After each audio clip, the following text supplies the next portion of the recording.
Bonjour à toutes, bonjour à tous et bienvenue dans Le français c'est facile avec Adrien. Aujourd'hui on est le jeudi, quel jour? Le jeudi 27 mars et on va parler de plantes, on va parler de végétation, de potager. L'expression du jour c'est avoir la main verte.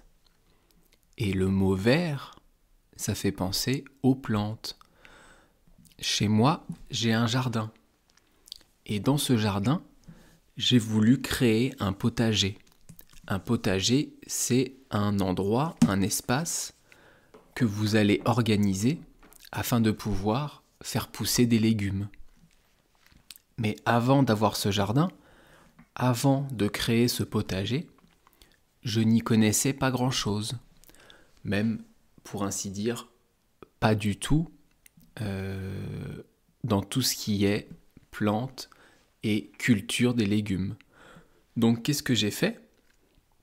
J'ai acheté 2 livres que j'ai lus en entier pour me renseigner et j'ai écouté des podcasts. Et oui, aujourd'hui, on trouve des podcasts sur tout et rien, sur tous les sujets. Donc j'ai écouté un podcast qui s'appelle On sème fort. J'ai écouté ça tous les jours et dans ce podcast, il donne des conseils afin de pouvoir cultiver des légumes, faire la rotation des cultures, afin de faire ses propres semences, de faire pousser des graines.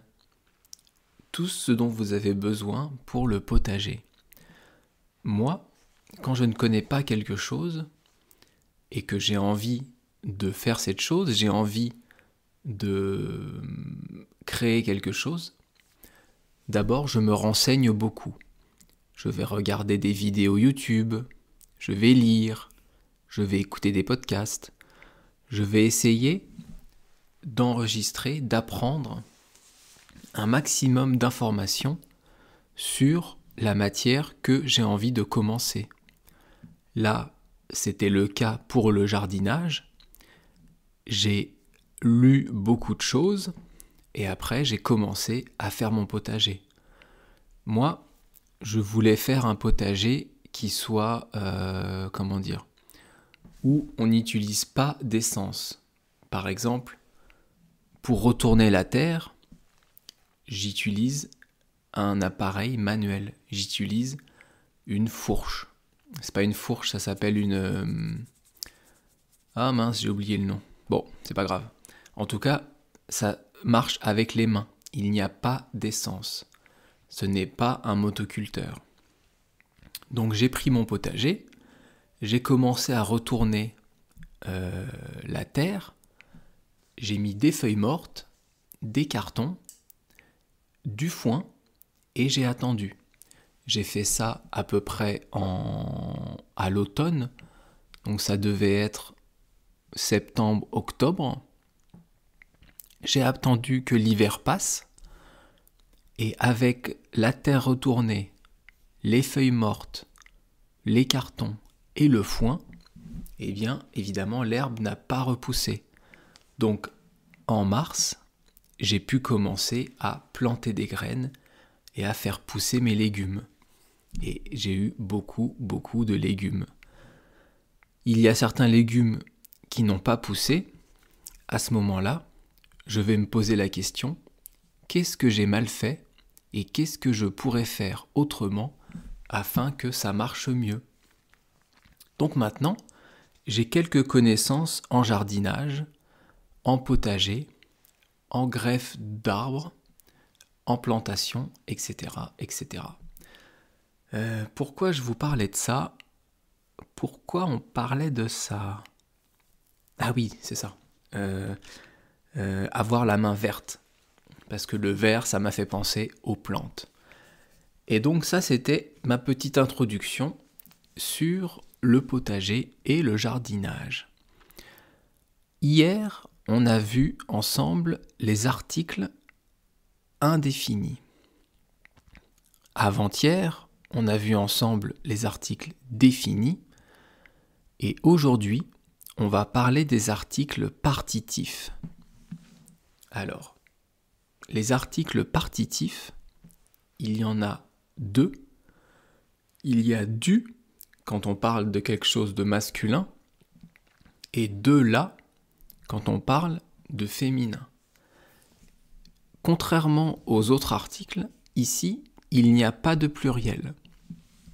Donc il y a uniquement du et de la. Alors, à quoi ils servent ces articles ? Du et de la, ça sert à deux choses. La première, c'est pour définir une quantité que vous ne pouvez pas quantifier, dont vous ne connaissez pas justement la quantité.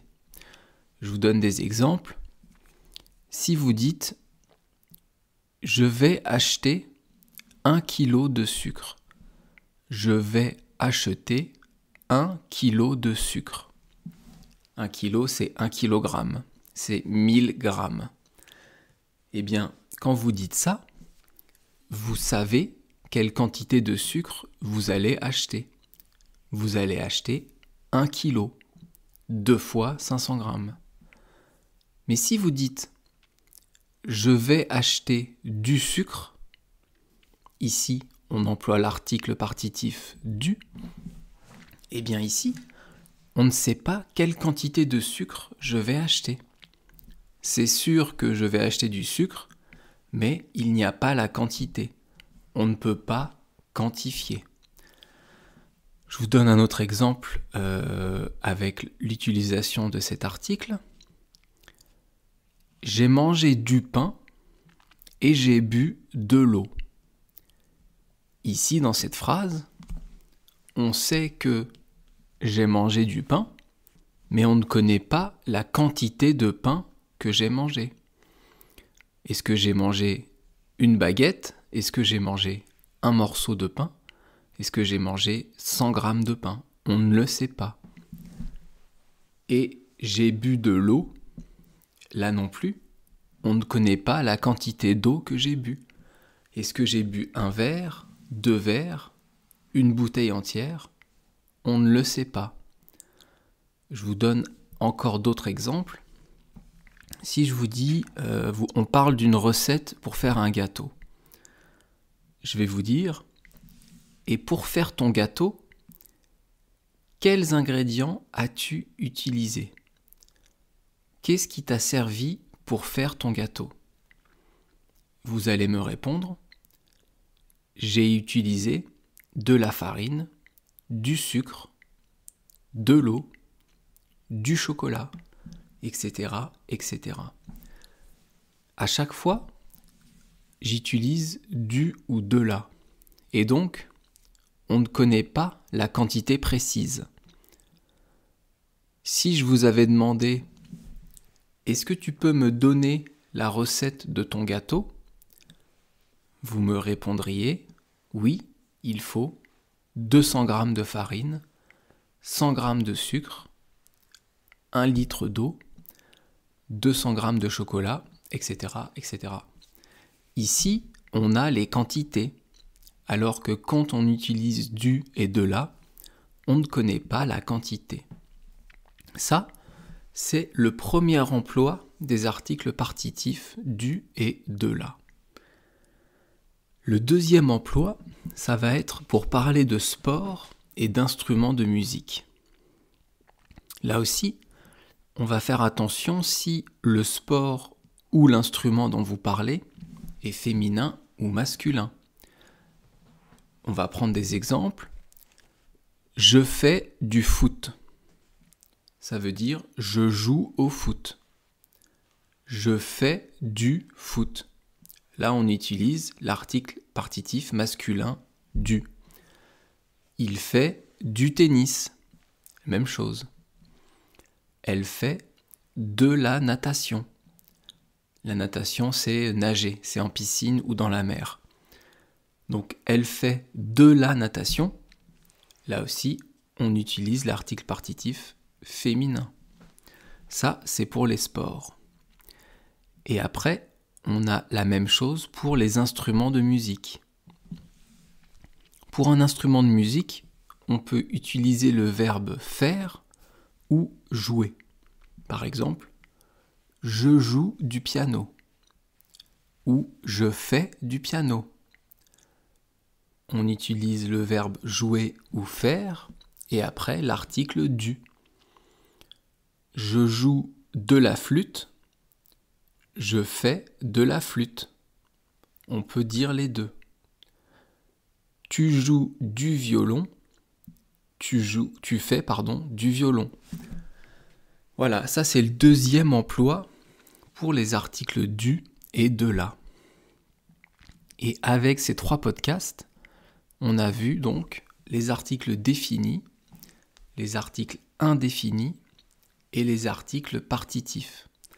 Donc maintenant, quand je vous dirai ça c'est un article défini, ça c'est un article partitif, vous saurez à quoi ça correspond. Vous comprendrez ce que c'est. Et maintenant, on commence l'étude de l'expression du jour. Alors l'expression du jour, c'est avoir la main verte. Avoir la main verte. Alors, je sais qu'il y a des gens qui ont les mains blanches, qui ont les mains plutôt jaunes, qui ont les mains plutôt roses, mais alors la main verte, ça, je connais pas. Avoir la main verte, c'est quoi ? Eh bien, on va le voir juste après. Mais d'abord, on va étudier ensemble les mots de l'expression. Avoir, on en a déjà pas mal parlé dans différents podcasts. Donc aujourd'hui, je ne vais pas vous donner le sens, mais on va faire un peu de conjugaison. Donc je vais vous conjuguer avoir au présent, à l'imparfait, au futur et au passé simple. Comme d'habitude, je vais dire les conjugaisons doucement en donnant d'abord le pronom, afin que vous puissiez donner la conjugaison. Allez, on y va. Donc, avoir au présent, c'est j'ai, tu as, il a, nous avons, vous avez et ils ont. Ensuite, à l'imparfait de l'indicatif, j'avais, tu avais, il avait, nous avions, vous aviez et ils avaient. Ensuite, on a dit quoi ? Ah oui, au futur. Alors, le verbe avoir au futur, c'est j'aurai, tu auras, il aura, nous aurons, vous aurez et ils auront. Et enfin, au passé simple, le verbe avoir, c'est j'eus, tu eus, il eut, nous eûmes, vous eûtes et ils eurent. Alors le passé simple, c'est plus compliqué que les autres verbes, les autres temps, pardon. Donc c'est bien de le faire de temps en temps. On reprend l'expression du jour, avoir la main verte.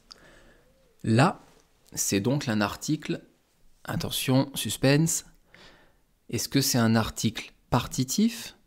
Est-ce que c'est un article défini ou indéfini ? Tic, tac, ding, ding. Là, c'est un article défini. Si vous n'avez pas su répondre, je vous invite à réécouter le podcast d'avant-hier et d'hier. Là, c'est même un article défini, féminin, singulier. Et donc, mot suivant, la main. La main, c'est ce qui m'aide à écrire, à taper à l'ordinateur quand je travaille. Plus précisément, ce sont mes doigts. mais les doigts font partie de la main. Et d'ailleurs, information intéressante ou pas, je ne sais pas si vous savez, mais dans la main, il y a 27 os différents. Et oui, 27 os, c'est énorme. Alors que la cuisse, il n'y a qu'un os. C'est pour ça que la main, on peut faire beaucoup de mouvements avec. On peut la plier, la tendre, plier les doigts, les détendre, sur la droite, sur la gauche, la tourner. On peut faire beaucoup de mouvements qui nous aident à accomplir des tâches du quotidien. Et le dernier mot de l'expression, c'est le mot verte. Verte, c'est un adjectif. Et c'est ici au féminin. Le masculin, c'est le mot vert. Et comme je vous disais au début du podcast, le vert, c'est la couleur de l'herbe. C'est la couleur des plantes. D'ailleurs, pour les plantes d'intérieur, on parle de plantes vertes. Et en français, d'ailleurs ça m'y fait penser, il y a pas mal d'expressions avec le mot vert. On peut dire vert de rage, ou je suis vert, ou vert de peur. On va étudier tout ça dans le futur. Au fur et à mesure que, ça c'est une petite anecdote, depuis que j'ai commencé ce podcast, je fais attention quand j'écoute les conversations et quand je parle aux expressions utilisées. Et à chaque fois que j'entends une nouvelle, je la note dans mon téléphone pour plus tard.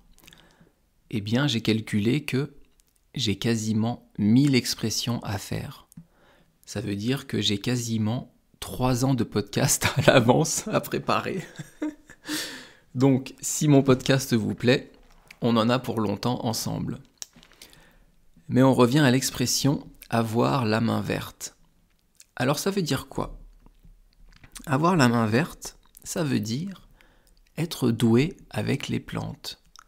Ça veut dire bien réussir à les faire grandir. Ça veut dire ne pas faire mourir les plantes. Par exemple, je vous disais au début que j'ai créé un potager. Maintenant, on peut dire que j'ai la main verte parce que je me suis beaucoup instruit, j'ai appris beaucoup de choses, alors qu'avant, je n'avais pas la main verte. Avant, il y a quelques années, on m'a offert des orchidées, c'était un certain type de plante, eh bien, j'en avais 3 et elles sont toutes les 3 mortes. Je n'ai pas réussi à bien les entretenir, je n'avais pas la main verte. Je vais vous donner d'autres exemples. Vous arrivez chez un ami pour la première fois, donc vous n'êtes jamais allé chez lui, et vous voyez que cet ami chez lui, il a beaucoup de plantes vertes très belles, avec un vert très profond. On dit aussi luxuriant. Eh bien, vous pouvez lui dire « Tu as de très belles plantes, tu as vraiment la main verte ». J'espère que vous comprenez l'expression. Donc, je vous le rappelle, avoir la main verte, ça veut dire être doué pour faire pousser les plantes, bien entretenir les plantes, ou le potager, ou les arbres. On parle des végétaux en général. Alors ça vient d'où cette expression ? Cette expression, en fait, il faut la diviser en deux. Avoir la main dans quelque chose, ça veut dire être doué dans cette chose-là. Être doué dans tel ou tel domaine. Être compétent dans telle ou telle chose. Et donc, de rajouter vert après avoir la main, ça donne avoir la main verte. Pourquoi on met un E à vert ? Parce que l'adjectif vert va s'accorder avec le mot d'avant, qui est féminin. Et donc on va mettre un E à verte. Donc avoir la main verte, ça vient de là. Avoir la main, c'est être compétent, et vert, c'est les plantes. Donc ça veut dire être compétent avec les plantes, être doué avec les plantes. J'espère que vous comprenez. Si vous voulez avoir la transcription du podcast, vous pouvez aller sur Patreon et vous aurez les transcriptions de tous les podcasts depuis le début. Et si vous voulez pas, c'est pas grave. Après, vous pouvez aussi aller sur Patreon et devenir membre gratuitement. Vous y trouverez tous mes podcasts, plus des podcasts inédits, des podcasts originaux. En ce moment, c'est la lecture du Petit Prince toutes les semaines, du livre de Saint-Exupéry. Et après cela, je vais enchaîner avec les contes de la mythologie japonaise. Donc pour ceux que ça intéresse, vous pouvez aller sur Patreon. J'ai d'ailleurs créé 2 forums de discussion où vous pouvez me donner des conseils, des suggestions. Et si vous avez des chansons que vous voudriez que j'étudie, je peux aussi le faire et donc vous pouvez me laisser un message sur Patreon. Voilà, je pense qu'on a fait le tour de l'expression « avoir la main verte ». Ah non, j'ai oublié, pardon. En anglais, on dit « to have a green thumb ». C'est avoir le pouce vert en anglais. Merci beaucoup de m'avoir écouté. You're very welcome for listening to me. I'm very pleased to know that this podcast is okay for you and is interesting. あなたたちはそのポッドキャストを聞けば、私にとってそれは幸せです。ありがとうございます。Merci beaucoup, à bientôt. Bye bye, hasta luego. Mata ne.